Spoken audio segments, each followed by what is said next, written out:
to you by Barton Community College. Explore your future and get started now. Visit gobarton.com. Okay, Sports Day in 3, 2, 1. It's third down and goal. Mahomes steps up, throws, and he got it! Touchdown, Kelsey! Mario Edwards was there for Houston. Mahomes was going down, and he found his favorite target. I knew I was going to have to buy a little time. We were at third and long in the red zone, but we had talked about that exact play, and we just had to try to get over that linebacker, so I had to buy a little bit of time. So I stepped up in the pocket, was able to get enough on it to get in the end zone. Yeah, a lot of people go into that, so I joke to guys that you get a couple more, you might be able to equal my weight. So it looks like you're a Fortarian too, so I'm with you. You can roll with me. Roll, flip it, got it. Oh, the ball was dropped. He had the two-point conversion in his hands. Andrews did not hold on. It's what we've worked for, is an opportunity to play another week. You know, we don't want our season to end on a loss, and this gives us an opportunity to keep going. But that's honestly kind of where my mind is. Yeah, I mean, we all care for him, and you know, we had a pretty good inspirational message at the end of the game, but the main thing is making sure that we're there for Coop. We're going to have to see what happened, but that was our main focus. We knew, Coffeyville, they're well coached. They take care of the ball. I think with that being said, that was our main emphasis tonight was just, hey, let's try to take them out of their stuff. Let's be aggressive with them. And I thought that the first 8 minutes probably about as well as we could play regardless of who's in the game. And then I thought the last 30 minutes we missed KJ. And good afternoon. Welcome to Sports Day on 1590 KVGB, 95.5 FM, the talk of the town. Well, the calendar rolls over. Another week. Here we are on the Monday show. Steve Webster, Mike Corson with you, and Landon Winkler, our executive producer of the program, back manning his position, running the video stream here of all the things we have going on the show. Okay, our Monday lineup is back. Graben Tribune sports editor Jim Mizunas will be in. We'll talk Barton wrestling with head coach Nathan Brockelman, and we'll talk Barton women's basketball with head coach Alan Clark. Mike Corson back from Pratt, where you had hair and skin cells blew on you. Learn something new every night. Thought it was just hair and popcorn, but was informed it was also skin cells. Thanks. Yeah, there's something about being at a gym when everyone leaves and the guys that have to clean up there, they've got their job to do and stuff, but I don't like the air blowers that they use. And that was my line, as I had a job to do, he had a job to do. Who's better? I suppose neither of us, but mine was fairly non-invasive. Just me and my keyboard, not... Did you have to clean the keyboard out after you got... It's always icky. So you just can't... Now, the thing is, was it a battery-powered, or was it... I've been at gyms that have used gas-powered ones before, and I don't understand that. That's putting... I mean, if you don't get out of there in time, you're going to die because of carbon monoxide, but... Yeah, I know I've smelled gas ones. I don't think this one was. I was just trying to work real quick, and he was kind of nice. He just kind of blew it over on me. But did he say he was sorry? Oh, absolutely. No eye contact. You don't make eye contact. Okay. Man, the trials and tribulations just trying to cover a game. But those Pratt kids tasted lovely. Okay, weekend sports headlines. Let's get to our sounds of the weekend. For the 7th straight season, the AFC Championship game will include the Kansas City Chiefs. Call on ESPN Saturday. Patrick Mahomes hits Travis Kelce with a touchdown. That was huge. For a touchdown, I put Chiefs up 23-14. The Texans used up almost the entire third quarter, went 82 yards, 15-play drive, and then, of course, missed the extra point. The Chiefs responded with an 81-yard march, and it culminated in the 11-yard touchdown pass. Nothing was easy on this day for Patrick Mahomes, talking about that big touchdown pass to Travis Kelce. Chiefs move on. A whole nother reason to watch the Chiefs. Don't watch the WNBA, but I will watch the Chiefs now with Caitlin Clark up in the booth, too. I was just thinking but about for real? I said, oh, my gosh, there's his two girls together. Okay, so Taylor had a my dream. thing I just want to see is Taylor Swift, Caitlin Clark, and then Mike Corson. Right there. Would you be on the end, or would you want to be in the middle? Right in the middle. The lottery does giveaways with sports teams. They should have that. Forget the Chiefs. Forget the Royals, KU, K-State. The booth. I think that, Tay and Tay. I don't know. I think Taylor was trying to buddy up a lot. Like she wants to be inside Caitlin Clark's circle. Yeah, it's like who was the bigger star there? I know, but for real in the game, so you come out afterwards and all the Texans or a lot of Texans are upset with some of the officiating, including the coach. Do your job. I mean, how many guys throwing? The guy who pushed the coach? I mean, just some stuff that you don't normally see. Is he still on the team? It was interesting. The coach all comes out, rah, rah, rah, and then he got pushed, and he was like, whoa, whoa, whoa, settle down. All of a sudden, he was in fear of his life. Well, yeah. Well, the Chiefs win it. Andy Reid became just the fourth coach in NFL history with 300 career wins, told the team that if they just win a few more, they could equal his weight. And he called the reporter who asked about that question a forktarian. I didn't know that was the phrase. A forktarian. They've brought back the commercial where the guy's painting the field and he says, that looks good, but who are the chefs? And then he says, great googly moogly. So if you throw in stuff like this presser, you're going to eat those nuggies, and great googly moogly, you forget his coaching prowess. He's just a quote machine. Well, I guess that was kind of what I expected. The Chiefs with rust, and then they 8 sacks in the game. At the end, they just forgot about it. We're going to send 8 guys, and if you don't get happy feet and can find an open guy, you're probably going to hit a big play. Chiefs move on. Mahomes, by the way, is improved to 16-3 in the postseason. He tied Joe Montana for the second most wins by a starting QB in NFL history. That includes his 7-0 mark in divisional playoff games. Sunday's AFC Championship will mark the 14th straight season. The game will include either Mahomes or Tom Brady as one of the starting quarterbacks. Here's Troy Aikman during the play that everyone was saying that. I mean, he's a runner, and I could not disagree with that one more. And he barely gets hit. That's the second penalty now that's been called against the Texans. Troy, I agree with you. There's no forcible contact to the head neck area of him. The two Houston players hit each other. That should not have been a foul. And they've got to address it in the offseason. You can't, as a quarterback, run around and play games with defenders and then be able to draw a penalty. Okay, I look for a lot of Troy Aikman cuts. I wanted some of the classics like, boy, it's 3rd and long now. They're going to have to come up with a big play. They would have had a first down had he caught that ball. But I couldn't find any of those. So the play he's talking about, it was a 15-yard penalty tacked on. The play actually came. It was weird because Mahomes kind of moved back toward the field.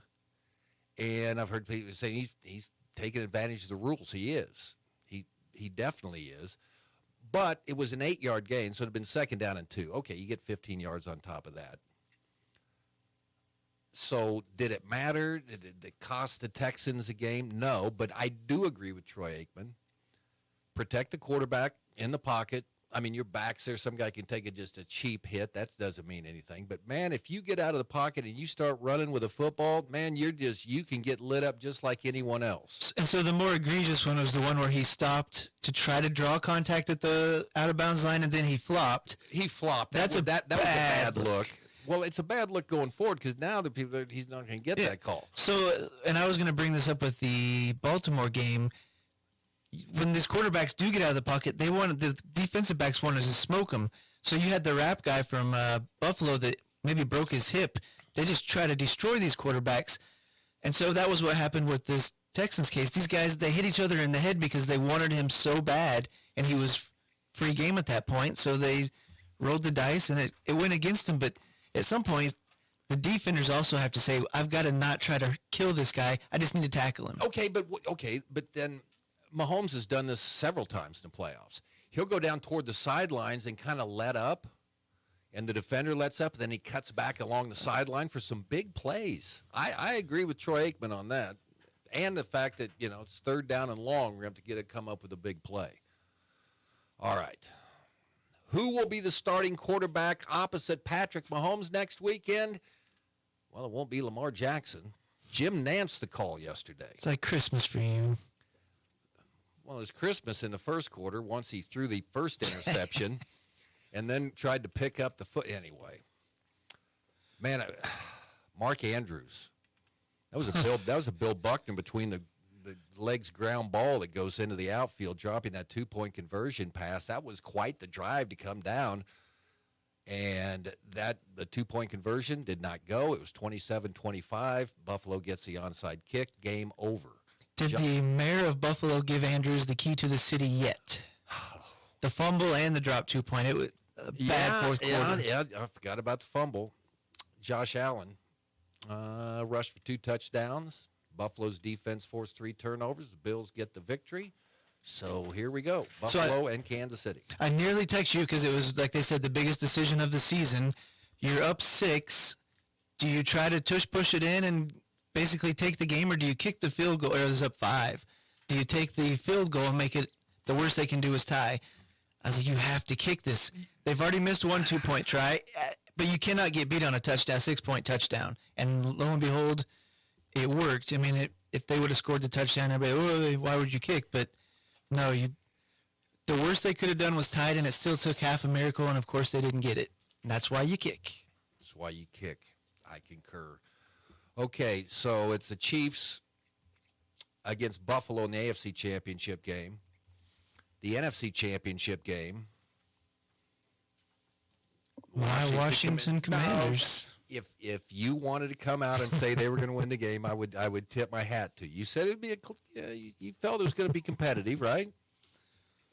Did you? I almost text you before the game and said, "How about $5?" Straight up, you just wanted to do the points thing. Wow, how about that? So the Lions are out. Then in the NFC, what if the Rams would have won yesterday? That's a heck of a game. In the snow, the Rams almost came down, got it deep into Philadelphia territory, ran out of downs. So it will be Philadelphia against the Rams in the NFC Championship. Location. Barkley came out as a hot prospect. Went to the Giants, didn't do a whole lot. Now all of a sudden he's revitalized, and every game he's doing something crazy. To go back to the quarterback thing, you know, if you want make running backs relevant again, well, take some of these running quarterbacks out of the game. You think all these guys are going to run as much if they just can't? I don't know. And like they said, Gibbs for Detroit's a decent running back. The guy for Buffalo, good running back with Allen on top. Yeah. Baltimore brings in Henry with it. So the three of the 4 teams in the finals have, well, the Detroit when Buffalo remembers Henry's in the backfield, they used to make Lamar just a guy that hands the ball off or runs a bootleg run. You get down, they just tore through the Buffalo defense going down and okay, let's go for the 2-point conversion. Let's throw the ball now. Got a 300-pound guy who can run a 4.40. Let's throw it. All right, tonight the College National Championship game, Ohio State Notre Dame, 5:30 start here on KVGB. I just think Ohio State's probably going to roll, but I don't know. You've got this feeling going. What do you think? Notre Dame got anything for them tonight? I don't think they've got enough offense. I don't know. 5:30. Okay, Great Bend Panthers. Kyle Cree after the game, talking about starter Cooper Omot, who went down in the game with a knee injury. It's kind of a weird deal at Hutchinson. So they come out there, and then they got a training table over at the end. So it's like all these people are around him as they're tending to him down there. He came back with crutches. He did not return to the game. Further evaluations today.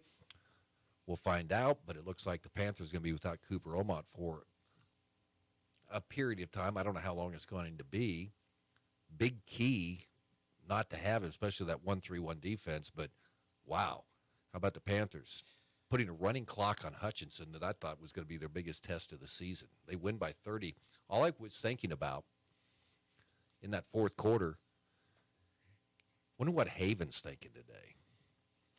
Wonder what Sterling's thinking today. Oh, the mighty Salt Hog. Okay, let's see. Well, and even the coaches in 5A, they come in last week or 2 weeks ago, had them at number 10. I think what you said, they're moved up to number 9. Yeah. So here's a Hutch team that just smoked the number 6 team. Yeah. And now you smoke that team. What does that mean? That's where the rankings, you could be 0-20 and still make it to state, but midseason, it's fun to look at those and say, here's a team that Absolutely. beat 6, and we just thrashed that team. Ian Premer, 23 points, 13 rebounds. He didn't have an offensive rebound, but because Great Bend shot 71% from the floor, it took only 32 shots in the game. They shot a ton of free throws. It could have been even worse had the Panthers hit their free throws. I think they're a little bit over 50% in the game. But, man, Cooper Omod, hopefully he's okay. I mean, hopefully he's all right.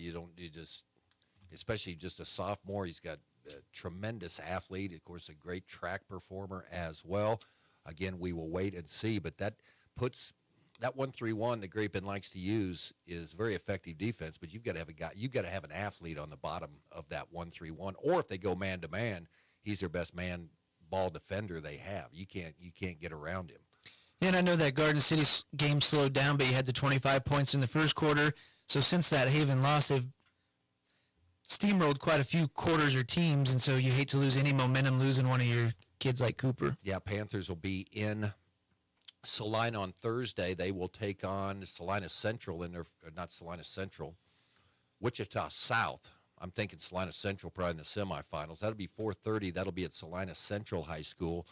And we'll have that game for you starting around 4:45 or 4:15 on B1043 The Point. Lady Panthers, they will take on Salina South in Salina at Salina South High School at 6. So we'll kind of join that game whenever we can get over there across town, unload and hook up again, and we'll get it going. Lady Panthers done in by another huge run. This has been incredible, some of the runs these teams have gone on. 12-9. It was a low-scoring game. In the second quarter, that 28-0 run. For the third straight game, a Great Bend Lady Panther opponent hit 10 3-pointers. Liberal hit 10, Garden City hit 10, Hutchinson hit 10. Okay, let's see. Other things here today.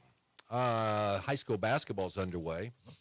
We have tournament week, and we'll have games all over the place on 100.7 Eagle Country.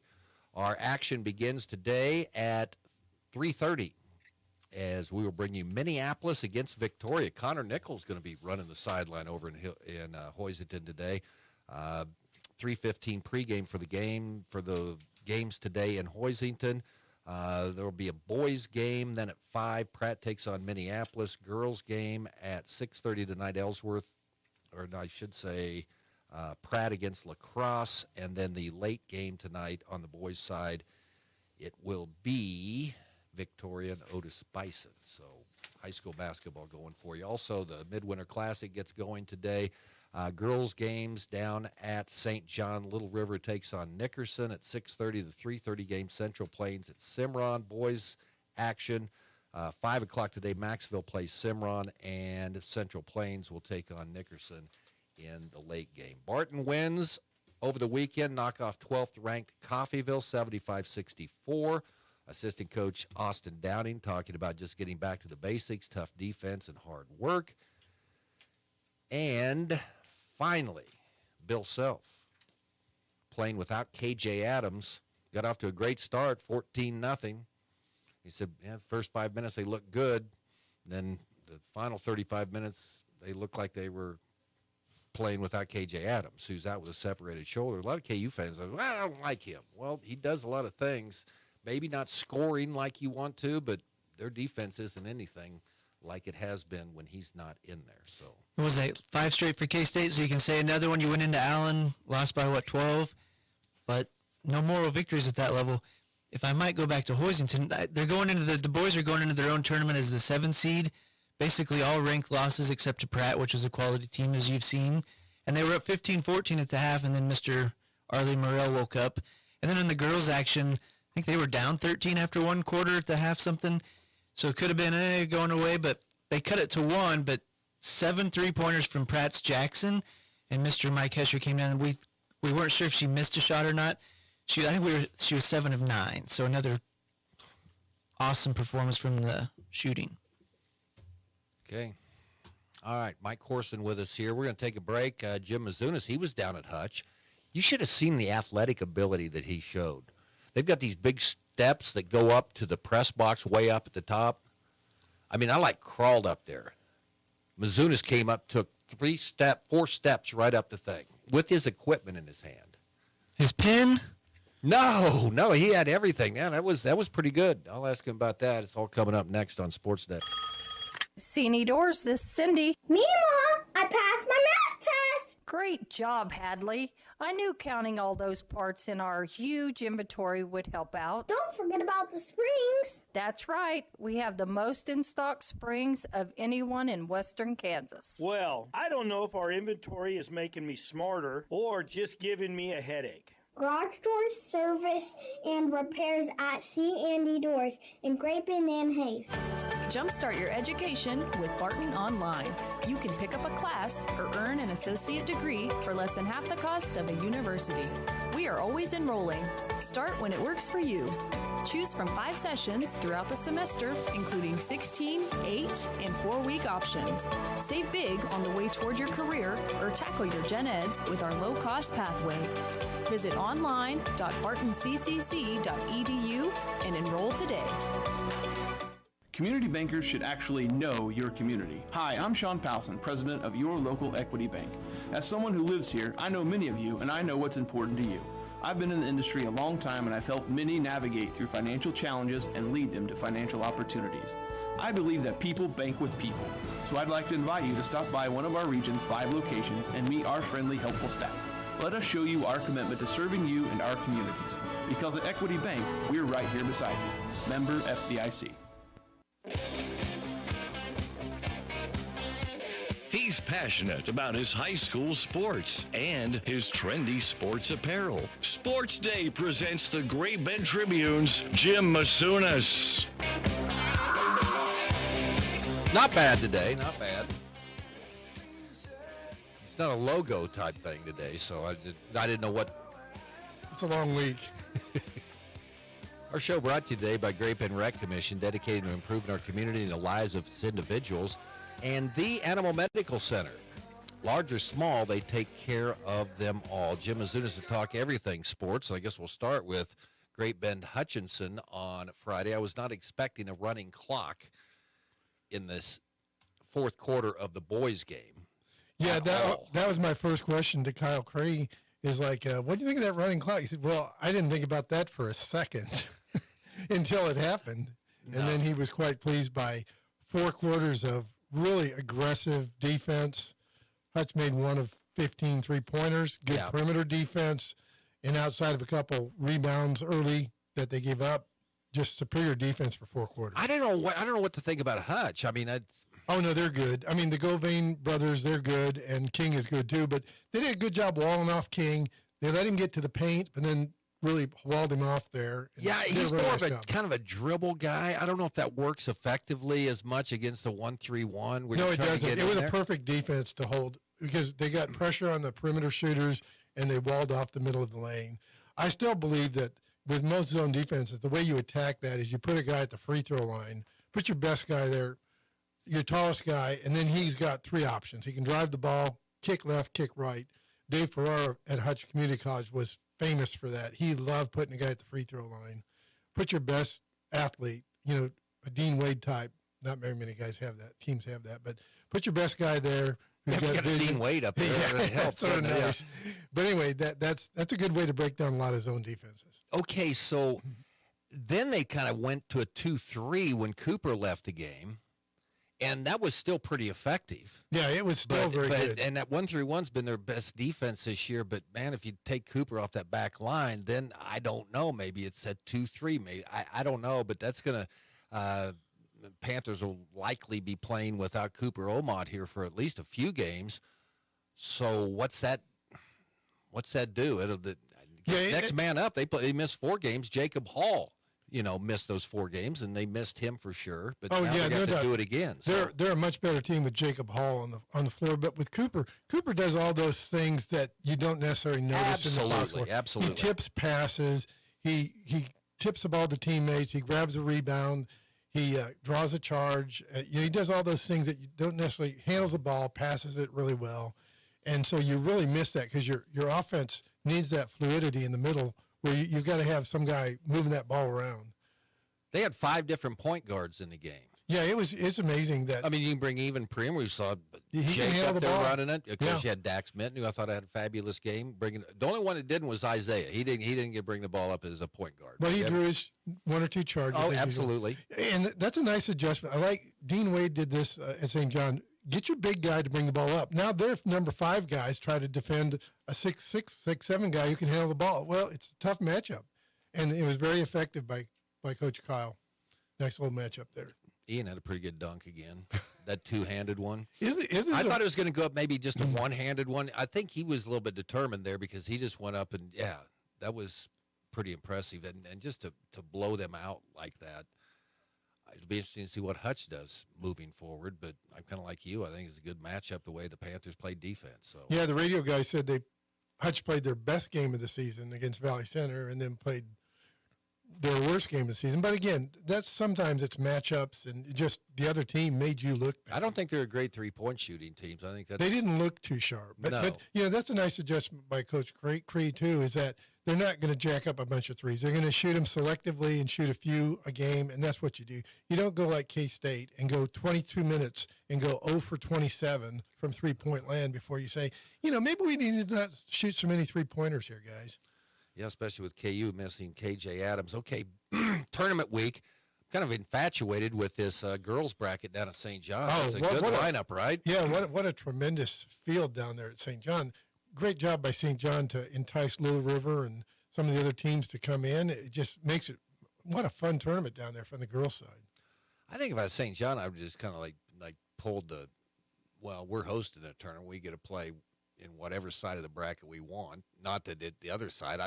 Inman's over there. They've lost one. Central Plains lost one. So I don't know where you'd go other than the fact you don't have to play Little River, a team that took care of you pretty easily the first time you played them, but they're on the same side of the bracket. Yeah, no, it's a tremendous field because Avon Simpson for Oiler girls freshman has just knocked down like 4 or 5 3-pointers a game here lately. So she's just been on fire, and their coaching and their cohesiveness with Coach Stiles is tremendous. So, that's a quality team in Central Plains. And then, Ellenwood girls, they've had a tremendous season. They've got some 3-point shooters too. So, yeah, that one's going to be a fun tournament to keep track of for sure.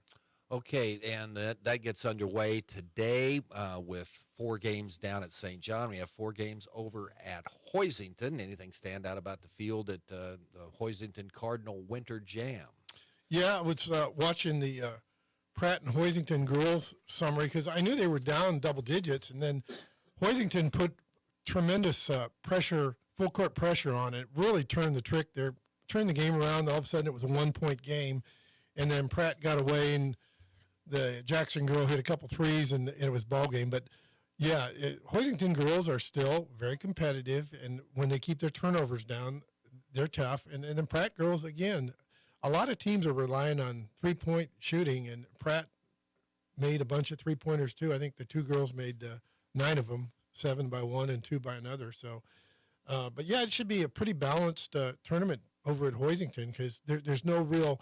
I mean, I think Pratt boys are probably a slight favorite, but lacrosse has some shooters, and Ellenwood's been playing well.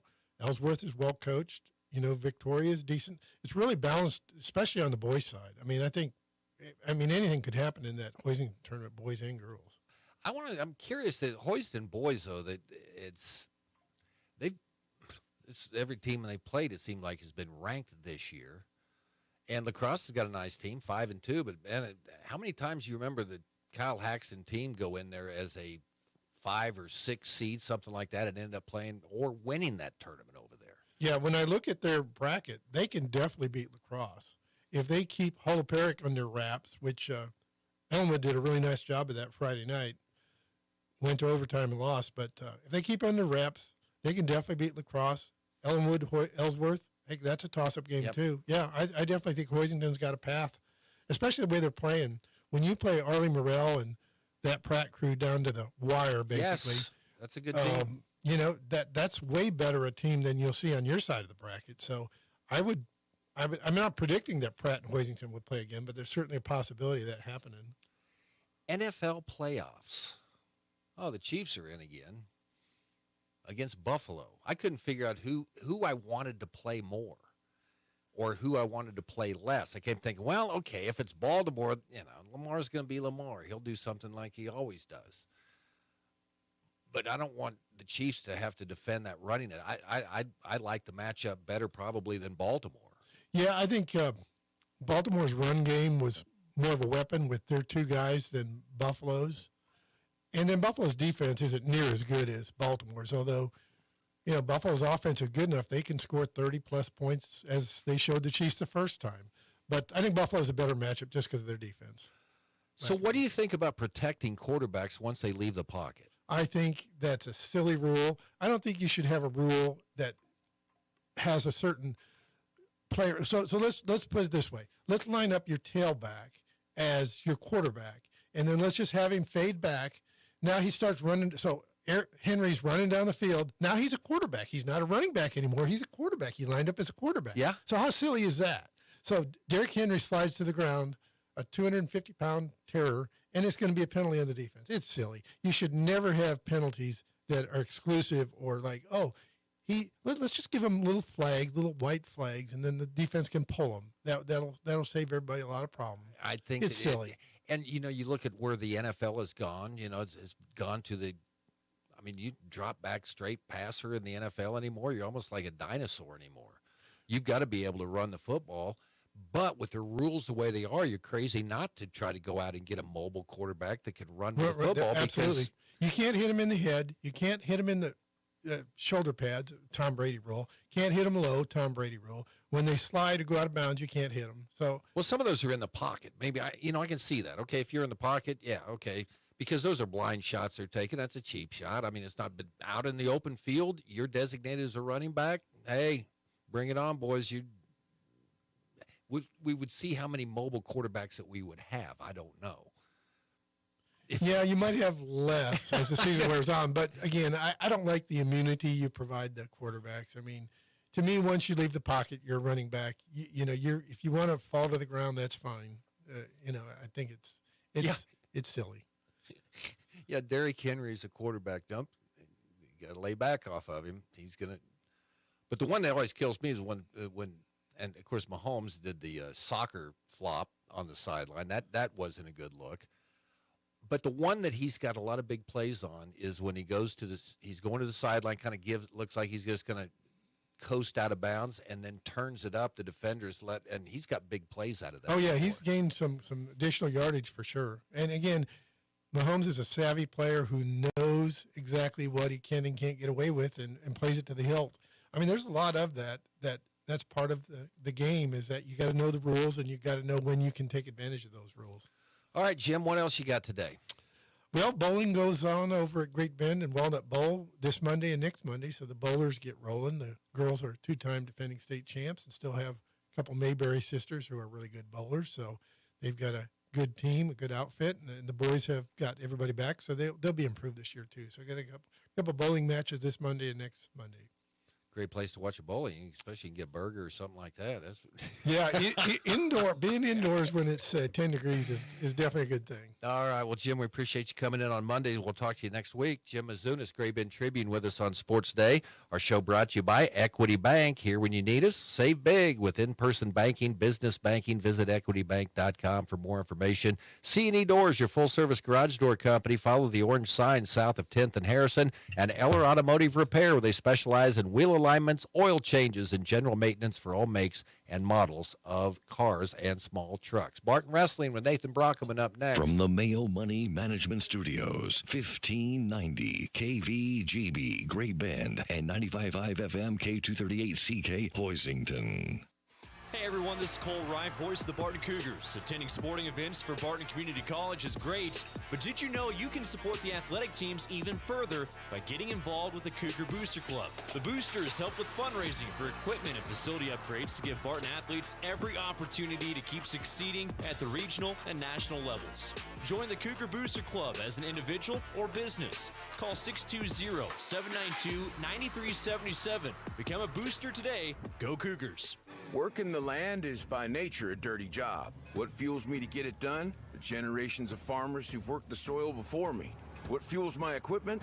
Cenex Ruby Fieldmaster, of premium diesel fuel with an additive package that's 40% more effective at breaking down engine deposits. The cleanest fuel yet for the dirtiest of jobs. Cenex Ruby Fuel Master, fueled by innovation, powered to perform. Contact American Plains Co-op Fuel Department in Great Bend, your certified Cenex distributor. If you're needing a healthcare plan for your business, let the experienced and dedicated staff at Freedom Claims Management Incorporated customize a health insurance plan that fits your business's need. Regardless if you're a large corporation or a small business on Main Street, Freedom Claims Management Incorporated can help you provide your employees with great health coverage at an affordable cost. Visit freedomclaimsinc.com where you can schedule a free, no obligation health assessment today. Freedom Claims Management Incorporated in Great Bend. Marmy Auto Group makes it happen.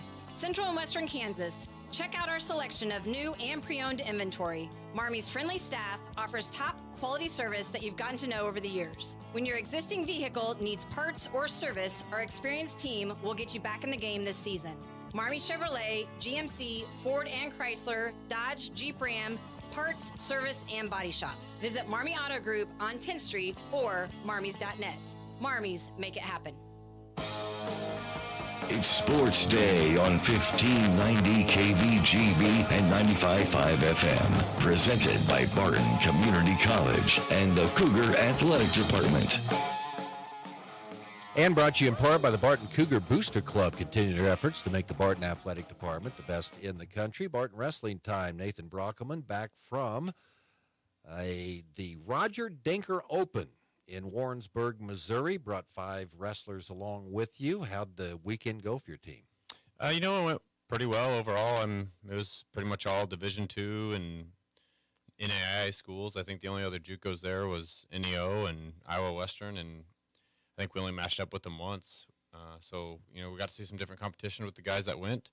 With conference duels going on right now, a lot of our guys that are wrestling the conference duels, I'm not necessarily having them make weight 3 days, 3 times a week. Just try to make sure we get in for the conference duels, because a lot of the conference duels don't offer exhibitions. So I want to make sure, our guys that maybe aren't in our starting lineup right now, or maybe they're going to be a starter for us next year, are still getting some mat time. Okay, Colin Little, 149, goes 2-2. Talk about his weekend. Yeah, he wrestled well. Started off with a tech fall over a kid from Quincy. I think Quincy's a Division II school, so he wrestled well there. And I think the kid that beat him in the next round actually won the bracket. And we turned around and pinned another kid from Central Methodist. I believe they were in NAIA. And then had another matchup with an NEO kid that we wrestled at the Jet Open actually earlier. And at the Jet Open, he just kind of hammered on us. But, we got the first takedown and almost secured a second takedown, but unfortunately kind of got caught. And the kid's real good with his legs, so we were trying to stay out from underneath him and kind of ended up pinning us there. So, but Colin wrestled well. He's kind of up a weight class. He started at 41 and he asked if he could go up to 49 just to kind of see how he felt.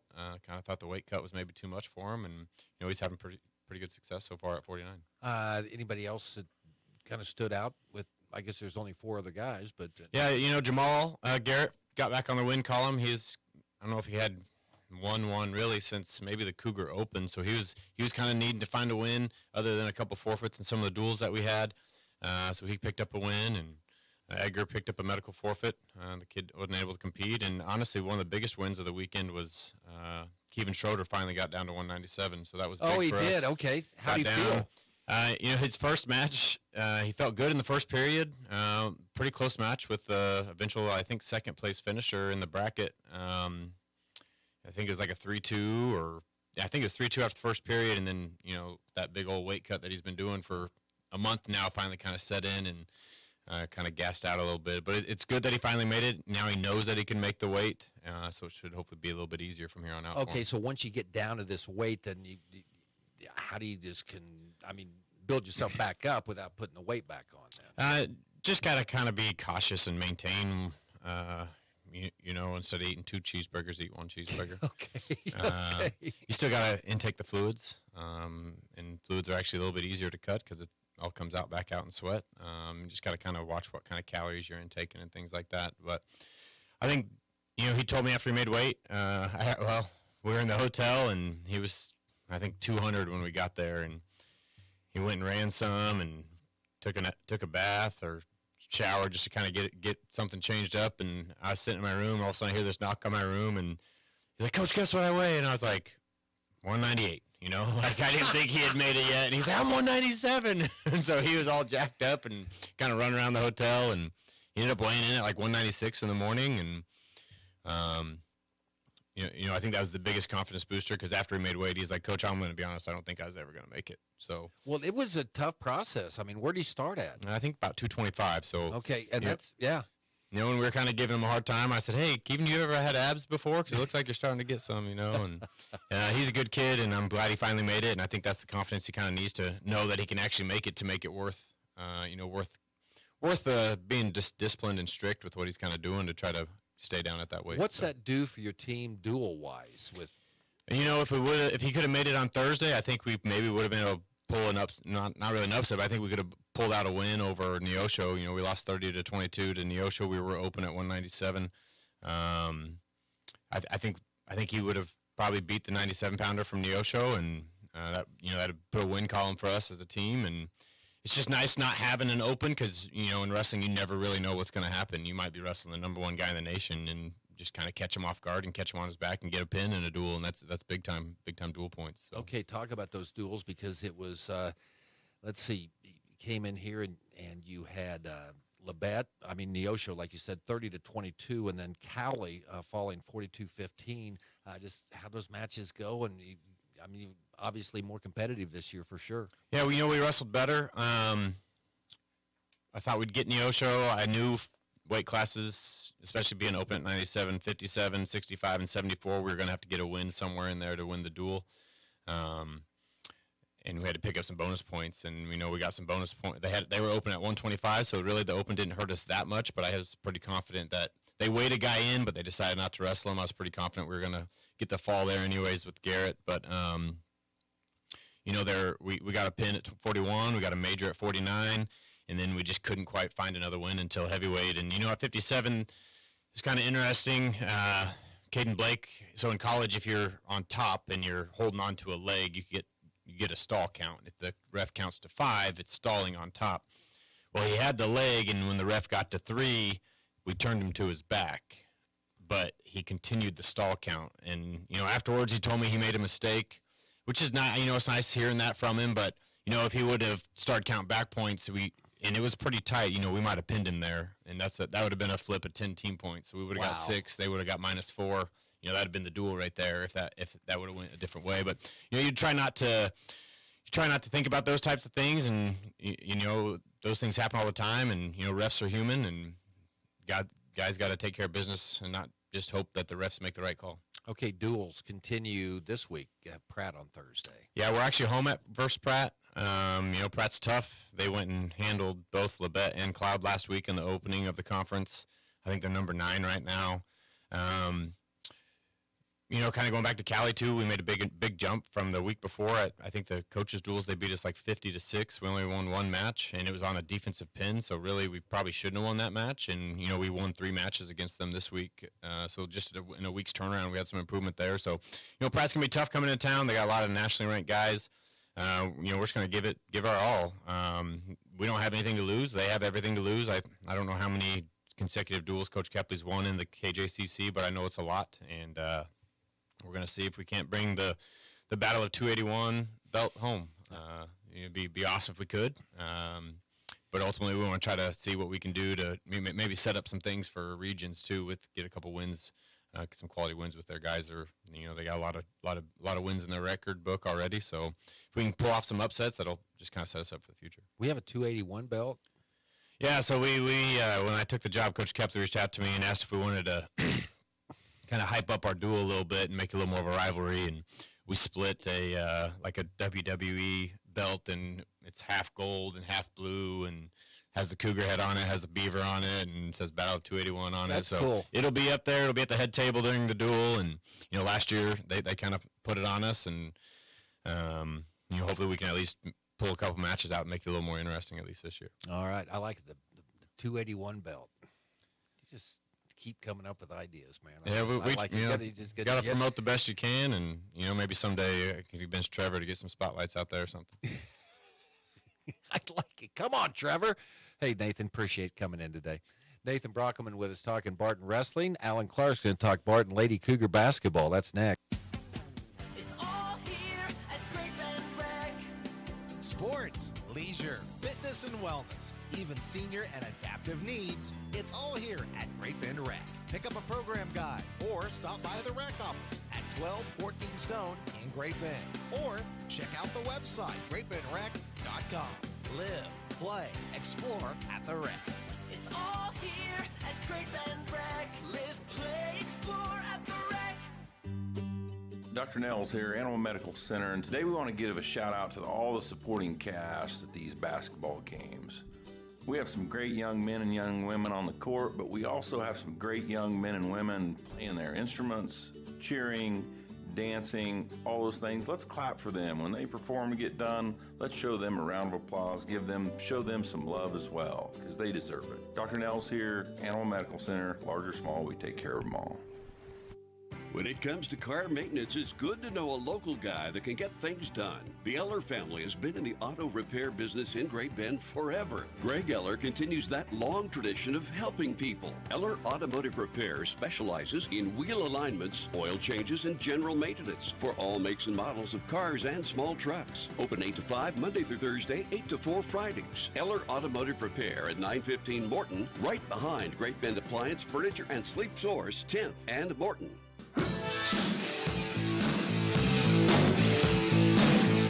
Now, in its second decade, it's Sports Day on 1590 KVGB and 95.5 FM. Presented by Barton Community College and the Cougar Athletic Department. Welcome back. Sports Day brought to you by Freedom Claims Management, innovative healthcare plans for your business. Let them take care of everything for you from start to finish, and continued support. They certainly have you covered. And also by the Marmy Auto Group on 10th Street in Great Bend. Head coach Alan Clark joining us here on the show.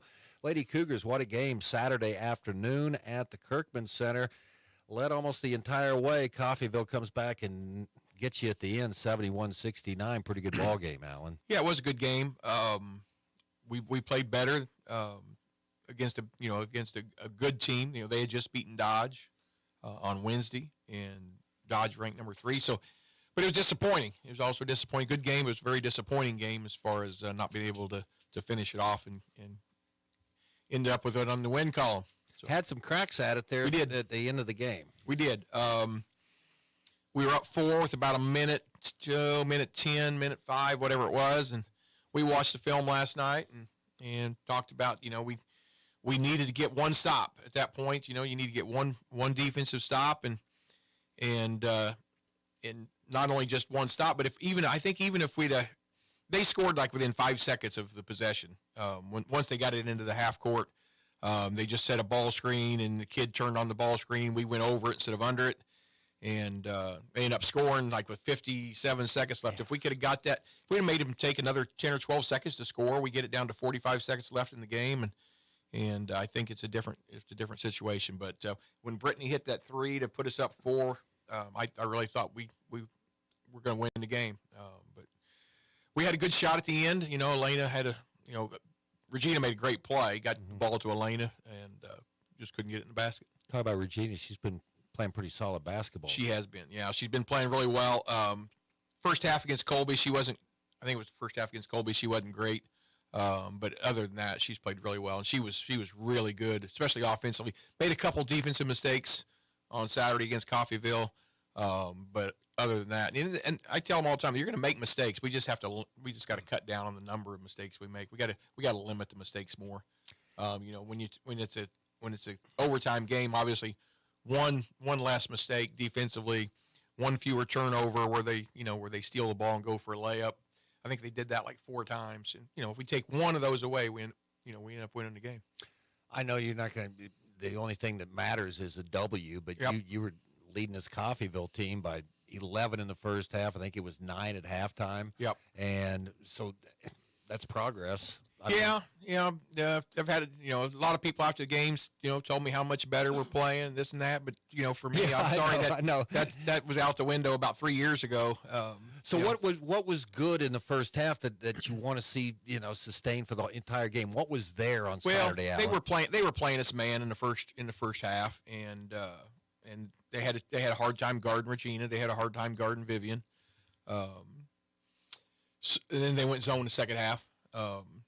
It went zone, and we struggled a little bit against their zone.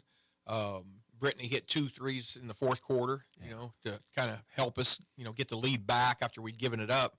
But the biggest thing in the second half was Vivian's fourth foul. She gets her fourth foul with 7 minutes to go in the quarter and has to leave the game. And we're up 7 when Vivian leaves the game, and it's tied when she comes back in the fourth quarter. So that was the biggest. Yeah, you said they're trying to battle at least the quarter, and just hang on as much of that lead as you could at that point. and maybe we should have, been a little more patient on the offensive end, shortened the quarter up since Vivian was out. I've thought, I always worry. I think about more about what I could have done different first before I worry about watching the film and see what they could have done different. That's one of the things. But you don't want to get passive. You don't want to tell your kids not to Well, that's such aggressive. A feel thing, right? You can't have some card, go, well, okay, we're going to go at this point, and then we'll get that's feel for what the game's going on. Yeah, and it turnovers. We had too many turnovers there in the third quarter, but overall, I mean, and all 6 turnovers came in the last 4 minutes of the third quarter, and so that's too many turnovers in the quarter. Played well enough that we could have won. Played bad enough that we didn't. So we just got to get better. Well, at least Hutch won't be upset when you head there on Wednesday night. Well, yeah, after what happened to them at Dodge, I imagine they're going to be ready. Goodness. They're going to be ready for, How about that? For our game, I'm sure. Yes. What was it? 67? 67-41. Yeah, it was 30 at one time. It was 67-37 at one time. And they got a couple baskets late. And that's Dodge was coming off a loss. Well, but you look at the box score, and Hutch shot 20. I've never seen Hutch shoot 22% from the field. Then they shot 7% from 3. They were 2 for 27 from 3. So, with those kind of shooting percentages, you're not going to win very many games. So, and I told our kids, I said, look, Coffeyville beat Dodge. Dodge beats Hutch. The right thing would have been for us to beat Coffeyville. That would have completed the circle had we beaten Coffeyville. But well, you're in that part of the schedule now because you won the 3 games, then you go out and you got Coffeyville on the ropes. That could have been 4 straight, but You're playing better now. You want to kind of keep that momentum going. Yeah, exactly. A solid performance coming up on Wednesday. Yeah, exactly. We just got to go down there and compete. Everybody's got to play well. You don't have to play great, but everybody has to play well. We had, we had a couple kids that didn't play their best, and it showed. And but we still had a chance to win. What's the second time around through the conference race? I mean, it's the prep. Everybody knows you played everybody. Kind of everybody knows what those schools are out there that they're taking on. And most of us don't change a lot. I think probably Barton. I think we probably change as much as anybody does because I think we're better the second half of the season. Historically, we have been. We'll see this year if we're going to get better. But I feel like we are. Hopefully, we can go down to Hutch and put on a good showing and at least we got to be competitive. We got to give ourselves a chance to win. Alan, thanks for coming in today, I appreciate it, and good luck on Wednesday. And the Lady Cougars also back at home on Saturday, taking on Garden City. What do you think about that Garden City team right now? They're 6-6 in league play. Yeah, that surprises me. I thought they would. I thought they'd have a better record than that. Alan, thanks. Alan Clark with us here on Sports Day. We'll take a break. More of the show coming up. New Doors, this is Hadley. Hadley, what are we going to do today? You have to work at CD Doors. What if there's another power outage? You're right, Hadley. People rely on us to be able to get into their houses and businesses. That is why we sell electric operators with battery backups and have been serving the community longer than anyone. Does that mean you're getting old, Papa?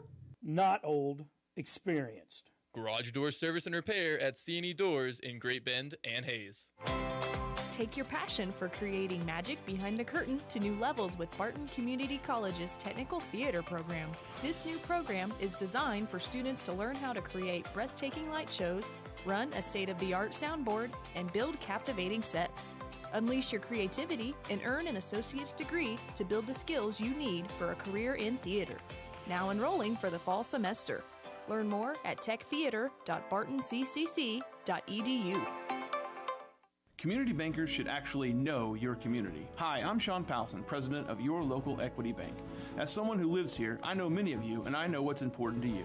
I've been in the industry a long time, and I've helped many navigate through financial challenges and lead them to financial opportunities. I believe that people bank with people, so I'd like to invite you to stop by one of our region's 5 locations and meet our friendly, helpful staff. Let us show you our commitment to serving you and our communities. Because at Equity Bank, we're right here beside you. Member FDIC. From ABC News Tech Trends, it was out of commission for a few hours over the weekend, but now TikTok is once again working for American users who have the app on their devices. Incoming President Trump has said he wants to extend the time before a TikTok ban would take effect, though legal scholars have raised the question of whether he has the authority to do that. This all marks a reversal for the incoming president, who originally moved to ban the app in 2020 over national security concerns. If there is a legitimate concern, let the people see what it is, and let us make up our own minds. TikTok creator Nick Fox says those concerns ring hollow to him. We've been used to being spied and pried on for, a quarter century now. And I think when people hear they're stealing your data, they kind of assume their data's already out there. New downloads of TikTok still aren't possible, since it's been taken off of Google and Apple's app stores. That also means the app won't be receiving updates. With Tech Trends, I'm Mike Dubusky, ABC News. Sports Day is presented by Barton Community College and the Cougar Athletic Department. Sports Day on 1590 KVGB and 95.5 FM. Show brought to you by Equity Bank. Adding value for customers and communities. Find out more at equitybank.com. The American Plains Co-op Bulk Fuel Department featuring number 2 clear diesel, bulk fuel, E10 fuel delivery, and all your lubricants and fuel supplies. Okay, appreciate Alan Clark, Nathan Brockman, and of course Jim Azunas for coming in on the show today. Tomorrow's show, we will talk with the voice of the Barton Cougars, Cole Reif. We'll get more on that upset, I guess you could call it, although Barton men coming off that loss to Independence and then came out and knocked off 12th-ranked Coffeyville. Also preview the games at Hutchinson on Wednesday. Great Bend Panther color analyst Mike Marsoff's going to be on the show. We're going to chat about Great Bend Panther basketball, and Mike Corson will go on the prowl tomorrow for Panther sports. A lot of high school basketball this week. If you want to know who's playing who, what station, go to greatbendpost.com and look at the play-by-play schedule on there to help you keep track on where you want to follow your favorite team. Of course, the Hoiston Winter Jam is taking place today. You can find the bracket for that. You can find also the bracket for the Midwinter Classic down in St. John. And the Great Bend Panthers will be back in action Thursday as they will travel to Salina. It's one of those, you become a mobile broadcast team because we have to start at Salina Central 4:30 on Thursday. We'll bring you Great Bend Panthers Wichita South, and as soon as that game's over with, hopefully it gets over with fast, then we'll maneuver our way, navigate our way over to Salina South. That's where the Lady Panthers will take on the South Cougars for the second time this season. So we'll see how it goes, see how fast we can get stuff set up, and see if we can bring you the entire game. We'll just have to wait and see. But, busy week of high school basketball. It all starts today with the Hoisington Cardinal Winter Jam, and we'll have action this afternoon. Garrett Welbrock, Little Gurr, is going to be handling the broadcast this afternoon from the Activities Center, and his pregame will start around 3:15 for the first game today, featuring Minneapolis and Victoria. Talk to you tomorrow on Sports Day. Agriculture Today on 1590 KVGB.